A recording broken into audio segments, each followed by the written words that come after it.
watch it fall as we tear through their divide. Electric whispers in the night try to keep us from the light, but our spirits won't be chained through the chaos we've reclaimed. Reality is bending, the truth is descending. We're tearing through the great disguise, seeing past the grand illusion, breaking free from all their lies. Welcome to the Matrix. Oh, brainiacs. Looky. Put my Googles on. What is cracking, everybody? It is Monday, and we have had one hell of a dump here over the weekend. Something I've been wanting to watch that come across my desk was the last interview of Mr. Jeffrey Epstein. One of the reasons I myself wanted to release this through the Matrix here is because I want you to see primarily the thinking process of these people. Now, mind you, this is also the interviewer would be Mr. Steve Bannon. That's right, the one and only Steve Bannon, and Mr. Jeffrey Epstein here. So I just wanted you to actually see just how smart this man was. Very smart. I don't know if you guys know this or not, but like I was trying to tell my crew here, is this guy was into neural pathology and human consciousness. So that's why whenever you've seen this platform, the Matrix, drop the big oh shit with Palantir, right? It's on the page. That is an oh shit. Trust me. That you start digging into what Palantir is, what Palantir does, what Palantir and who their compadres are, right? Oh boy. All I'll say is grab yourself a cup of coffee, because the next 2 hours we're going to hear what a lot of people have been wanting to hear, not really had time to hear it, me being one of those people. So without further ado, I'll play our intro and then go straight into the Steve Bannon, Jeffrey Epstein interview. You guys don't go anywhere. Share this broadcast, share this podcast. Again, sit back, enjoy, take notes. Take notes. Trust me, take notes. You guys don't go anywhere. We'll be right back. What do you say, brainiacs? You guys ready? It's time. It's showtime, brains. That's right. It's Matrix time. And it's go time.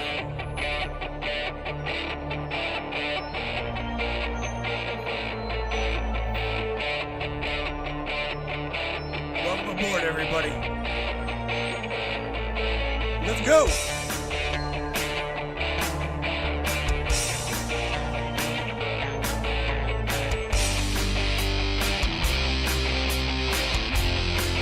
Talk about ufology, conspiracy, controversy, and anything and everything that we can get into tonight.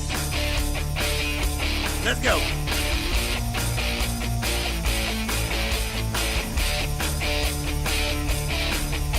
Yeah, baby. Yeah.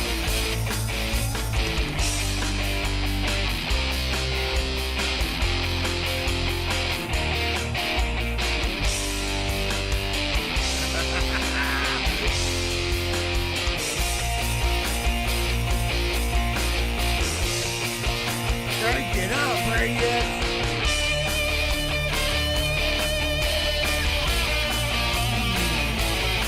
Yeah.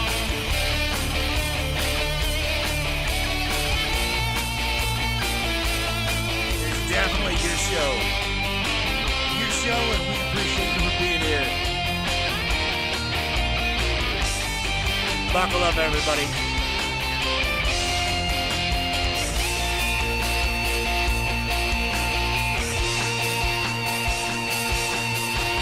Welcome aboard.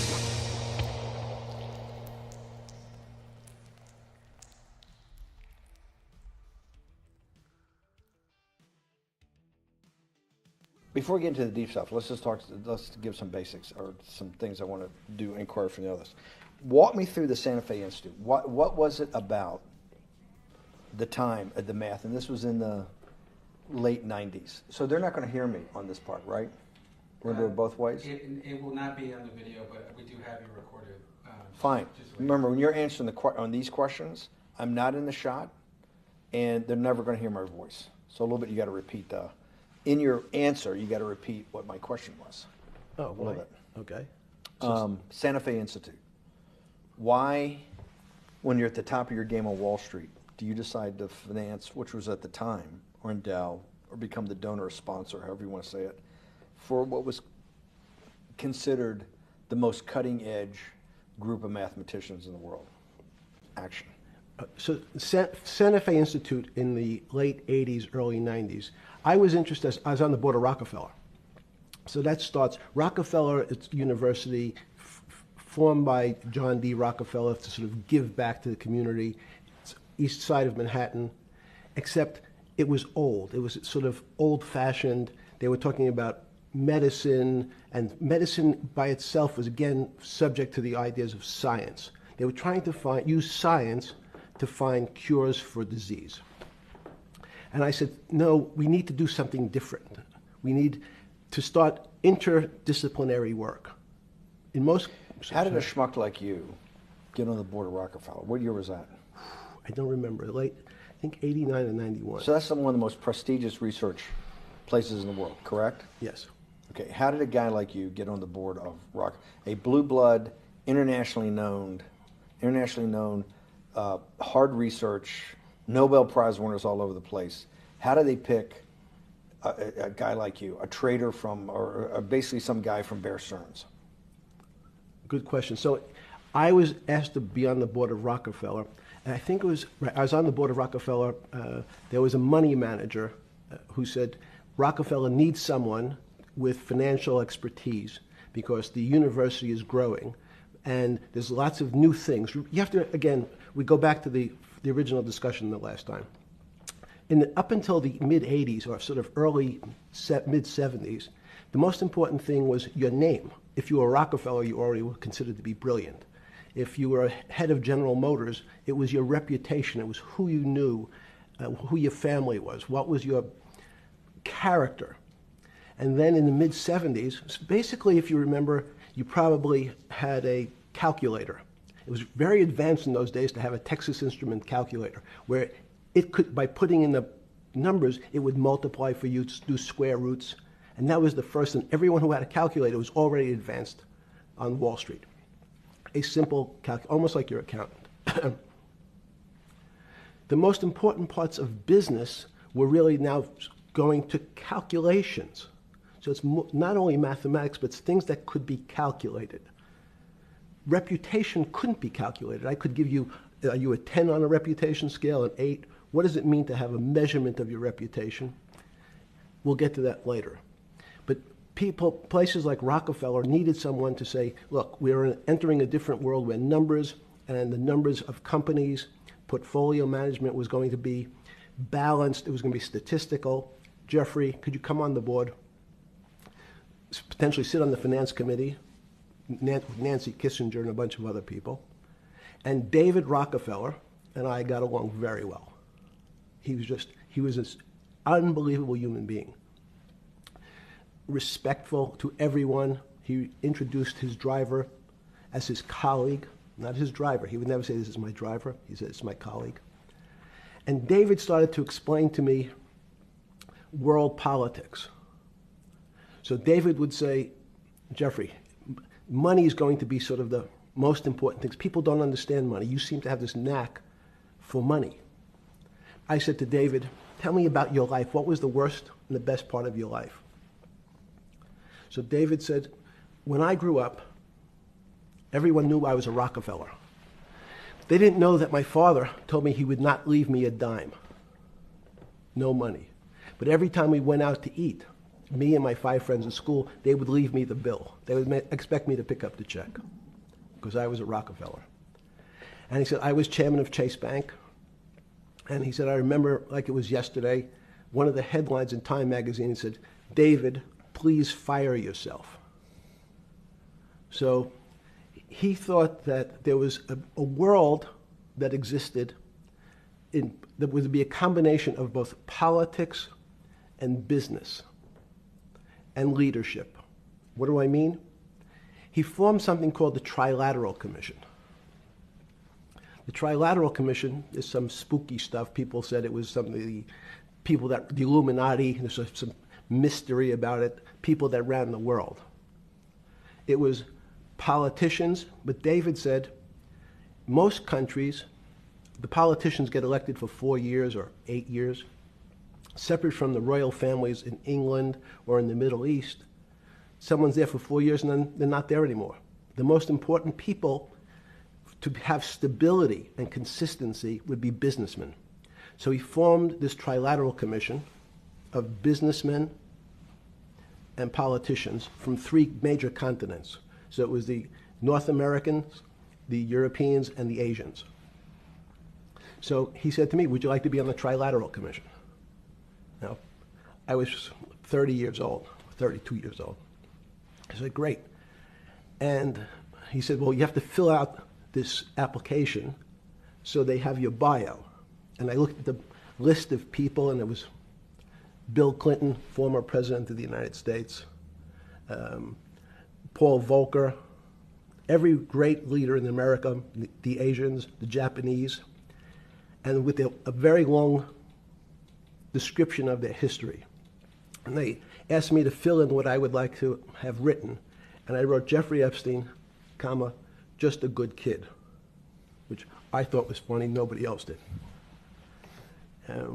So in answer to your question, at that time I recognized around the world that monies and currencies were not really well understood. But again, it was only numbers. So numbers, and I'll get to the fact that it was bad thinking. Numbers are very good. Are most people that you meet, even on the Trilateral Commission, when you meet most people, do you find most leaders financially illiterate, economically illiterate?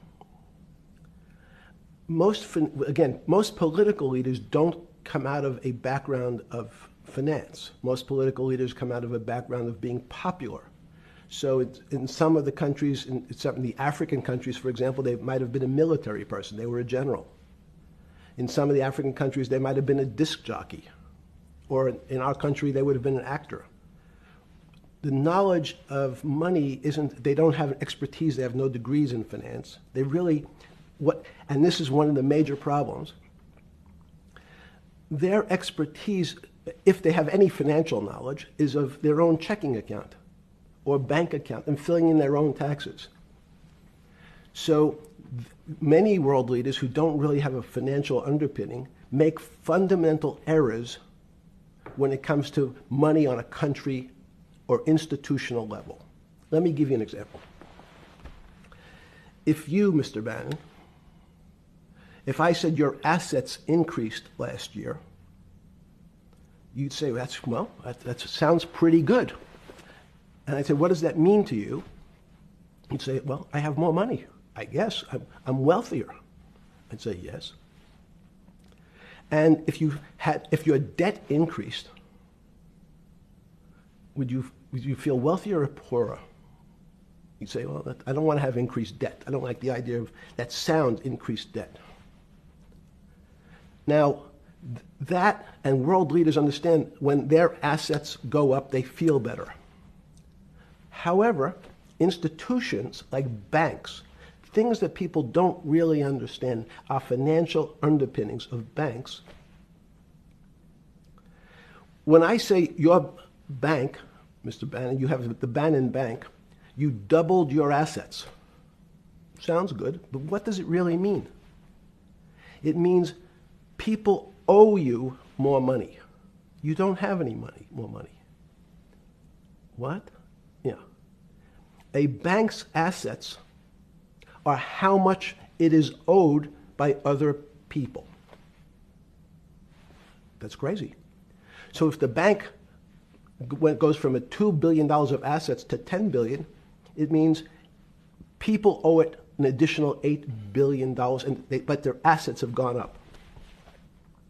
So the terminology of assets and liabilities is different for banks. It's not natural. And what most people, and you ask questions about world leaders, there's many people, I think your old boss Mercer understood, there's a fundamental part of money which is called fractionalized banking. And fractionalized banking is something that finance people understand, and the people on the street, and when I say people on the street, that's where I was when I started on Wall Street, would find it impossible to believe. Impossible. Why? Bannon Bank, I give you $1, just one single dollar. In our system of banking, I would say, okay, Steve, I gave you $1. How much could you lend out to your friends?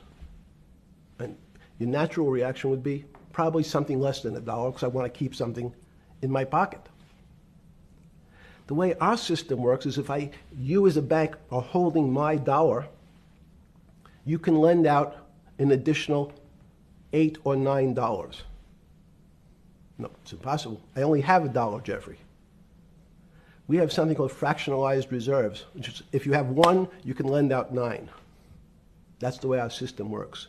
And so not only do world leaders not understand banking, but the man on the street, my father who worked in the park department, it would be beyond his imagination that people could lend out more money than they actually had in their pocket.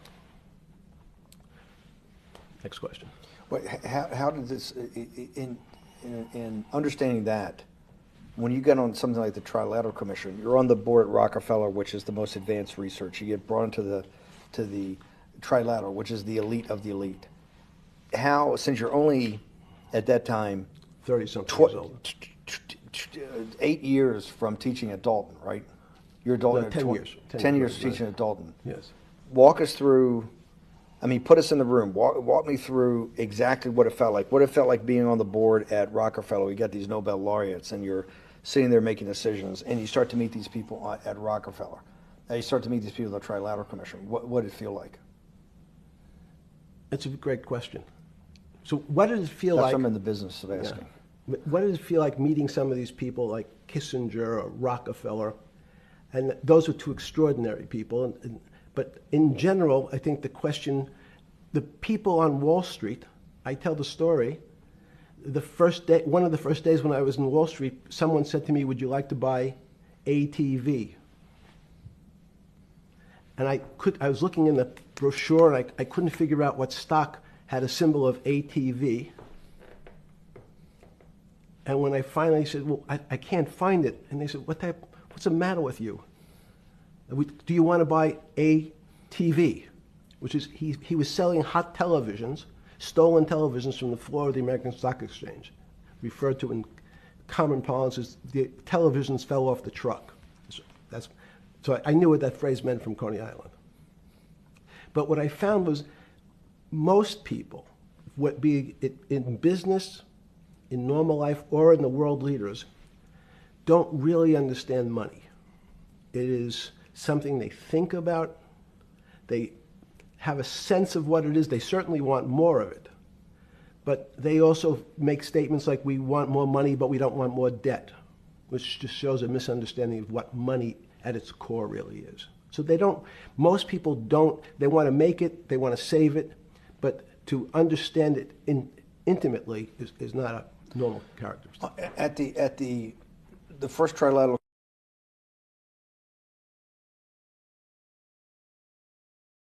or something? Yeah, good. You're good. Just give me approximate. You joined the Trilateral I Commission. think it might be And we'll be able to show we'll pull down the chart of where your name was, but just give me roughly when it was. I think it could be 90. I don't remember. Okay. Let's Sorry. say early 90s. Yes. When you got on the Trilateral Commission and had do you remember where the first meeting was? It was in Tokyo. In Tokyo. And at what hotel? I would like to say the Hilton, but it's probably not. And it's a 3-day, 4-day? Give me some 3-day event, and it walk me was through the whole thing. Speeches. It starts with a dinner. Just walk me through it. It was boring. You couldn't possibly think it was boring. It's It was- bullshit. it was boring. You had to No, be stars sorry. in your eyes. No. Did you fly over privately? Yes, but it wasn't my plane. So it didn't count? No. You fly over. Yes. And it was who were the first, like when you first met those leaders, you had to be wowed. No. You're 10 years out of Coney Island. No, I'm not wowed by people of position. I'm wowed by people of great ideas. And I don't care if it's the bus driver. I don't care if it's the student I had who has teeth coming out Well, every these direction. guys have to have great ideas. They're the leaders of the three great continents of the world: North America, Europe, and Japan. No, many of these world leaders become world leaders because they're popular and they were able to get votes or they were able to convince people to vote for them. I learned later. Many of them were just good at what they did in terms of politics. Remember, world leaders are politicians in general. They're not scientists, they're not intellectuals, they're not great thinkers, they're great politicians. At the first Trilateral Commission meeting that you remember in Tokyo, sometime in the early 90s, do you remember what were the big issues of the day that they were talking about, and what did you think about it? Yeah, in fact, it was funny because they were talking about inflation, and they were worried that what would happen, how do you control inflation? And as a mathematician, I didn't understand the concept. I don't understand the concept today. How's that possible? Well, when you talk about most things to do with money, money is meant to be local. It's US dollars. Then I understand what it means. If inflation, it means my dollar today inflates and it doesn't buy as much as it did a couple of years ago. The prices go up. It seems that everything is great, but in fact my dollar is shrinking in value. And you're the financial genius here. I'm just a lowly M&A guy. Sure. If you let me finish the thought. Go ahead. So if you're in America, you can feel inflation. Your salary's gone up, but you can't buy the same car. In fact, it starts to feel weird because the value. That's why I wanted to ask the question. This is my point. Sure. The people who live and breathe this, the central banks, have been haunted by the specter of inflation since the late 70s. Yes. First off, tell our audience, how did that happen? The two great financial events in the 20th century, I'm not going to get to the 21st, were the great inflation in Europe after World War I, the Great Depression, the hyperinflation in Germany that led to the rise of Hitler, and then this inflation in the mid-70s. Before you go to explain inflation, why is the specter of inflation always the central thing in central bankers' minds? Because it goes back to the first concept I said, the weird concept of fractionalized reserves. The system is not well understood. And most systems, in fact, are not well understood. We don't know how our digestive system... Stop. This is I impossible. understand. This is impossible. The world banking system, the world currency system, the world monetary system Yes. has to be so well understood by the Greenspans of the world and the Bernankes of the world and you, right? The currency traders, the guys making billion-dollar bets every day, the legendary guy on Wall Street in the late 90s, Salomon Brothers. Lou Ranieri? No, the guy that wrote the money. Michael Lewis? Marius Poker? Yeah, Marius Poker. Who's that about? That great trader. Lou Ranieri. No, it wasn't Lou, the guy that ran the desk. That eventually ran the hedge fund that went long-term capital. Yes, I don't remember. Who's the guy? I want to say, I don't remember. Yeah. I'm sorry. Lou Ranieri is big, but Yes. those guys have to understand the system perfectly. No, they don't understand the system. They understand the local part of the system. So, for example, why is not only inflation, most bankers are terrified if the public understood that the bank really doesn't have their money at any one time. One of the things during the Depression, there were runs on the bank. The reason the banks don't keep much money in the actual bank is they assume that not everyone's going to want their money on the same day. So it's not really the fear of inflation. The fear is a run on the bank. Everybody wants to take out something that doesn't really exist. Inflation, is tied to interest rates. It's a more complicated example. But when your money doesn't buy the same amount of product this year than it did last year, if it buys less and less, like it happened, you use the term hyperinflation.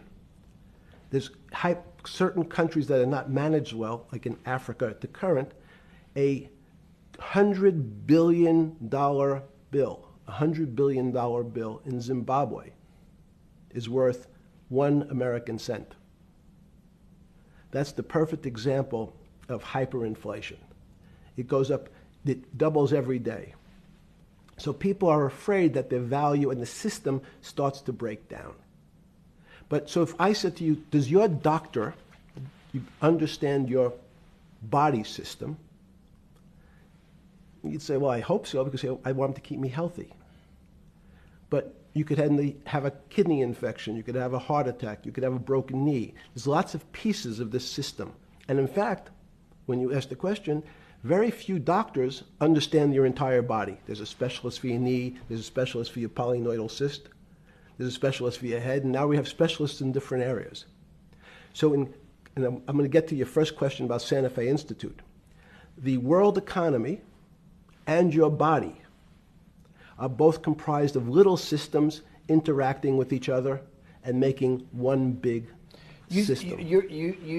This is what's stunning for all the little guys out there, the populist movement, the little guys that haven't had a pay raise in 30 years. They think that these elites, have everything. The guys in the room making the decisions, the party at Davos guys. You're sitting there, and you don't think many people today really understand the complexity and really all the moving pieces and how they interconnect to the world's financial system. No, not only don't they understand the complexity, and that goes back to Santa Fe Institute was an attempt of trying to see if there was a way to mathematize, formularize, or algorithmically understand what the term complexity means. That goes back to the original question. Complex systems are complex by definition. But there's not necessarily, it's not one level of complexity. We might say, well, our fingers are complex, the movements, the muscles of our hands, but it's not as complex as the blood system. Now I have a circulatory system. I have systems on top of systems, so that there's no one group of or person that really understands the way the body works. There's no one group that understands the way the financial systems work. You might understand U.S. bond market. Now, you've asked about the trade of long-term capital. That was a bond fund, very small part of this very complex system. So the goal of the Santa Fe Institute was to see, is there a way to get in, somehow understand how complex systems interact? Fast forward, Steve, to today, where Google and these other engine companies, the other tech companies, are trying to build artificial intelligence. The strangest thing that they've found, one of the strangest things, is that the systems that they design, this artificial intelligence, which a lot of people have heard about, is they design a bunch of systems. They're called neural nets. Terms simply taken out of brain work, neurons in the brain. Nets because they actually look like a net. They put in some inputs. The computers work, spit out an answer. Sounds normal to you. It's because you're thinking about that calculator you had in 1976 on your desk. When you ask the person who designed the system, how did it come to that answer?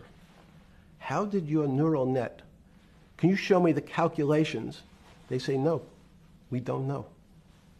We don't know how the thing we designed actually came up with that answer. That's pretty strange. They take the same neural net now, and they put it in front of a video game.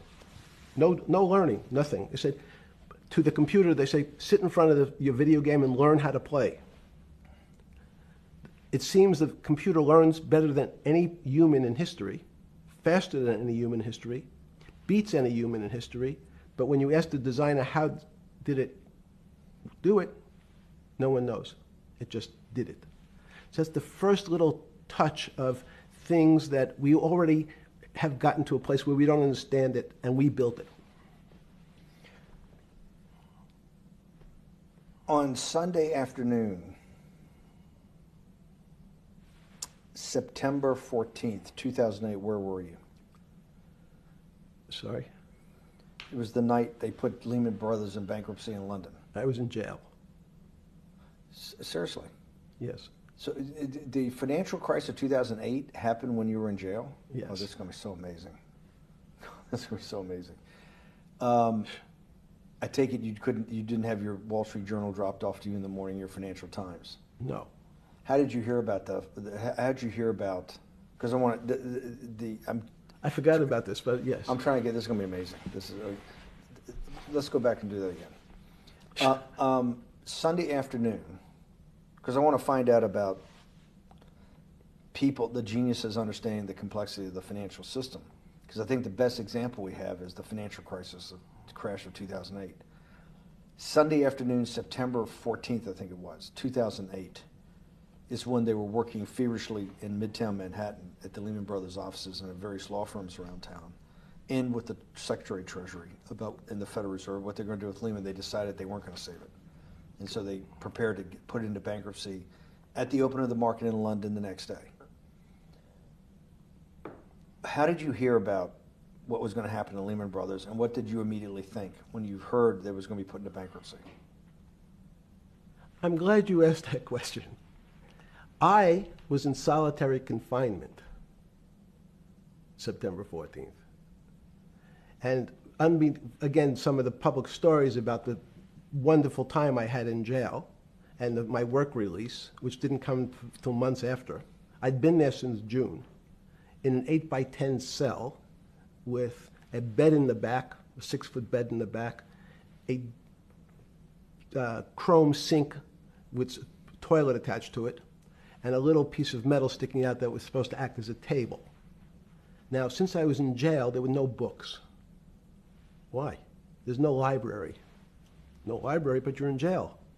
No, I was in jail, not prison. So in jail, I was in a place what's called the Special Housing Unit, which is for the roughest, toughest, meanest people. They had put me there, they said, for my own protection. So I was in a 8x10 cell with a little slit in the door where they would serve my food on a tray about 9 inches by 4 inches. And then as soon as I finished eating, they'd take the tray and close it down. And one of the guards said, do you understand there's Wall Street's crashing. I'm worried about my pension fund. What should I do? And I said, sorry, Wall Street's crashing? What's happened? And he said, there's some crisis and some companies are going bankrupt. I said, are you sure? And he said, yeah, it's all over the papers. We're all terrified we're going to lose our life savings because we have either a 401k or our pension funds. We don't know anything about money. Mr. Epstein, can you tell us, like, what's going on? Am I going to be able to afford my children's education? Am I going to be bankrupt like this company called Lehman Brothers? And there's another company in the front page today called Bear Stearns. Oh, no, I said. Why? Because that's the company I was a partner in. And in fact, that was a company I had a very large investment in. So, as a great story, I didn't have my Wall Street Journal, but in the early mornings, you're allowed to make 2 phone calls, collect. And when you pick up the phone, you can dial a number, and when the person picks up, they say, you're getting a call from the Palm Beach County Jail. Will you accept reverse charges? And the person either says yes, and the call goes through, or the person says no. The person I had called was Jimmy Kane, the president of Bear Stearns. And I said, tell me what's going on. And so that my knowledge of the financial crisis happened with Jimmy, who was at the center of the storm, telling me about what Lehman had gone under, and they were trying to figure out a way, should they bail out Bear Stearns? Did it strike you at the time of the mess you had made of your life to be in a situation that you're one of the greatest financial minds in the world, looked at by world leaders, and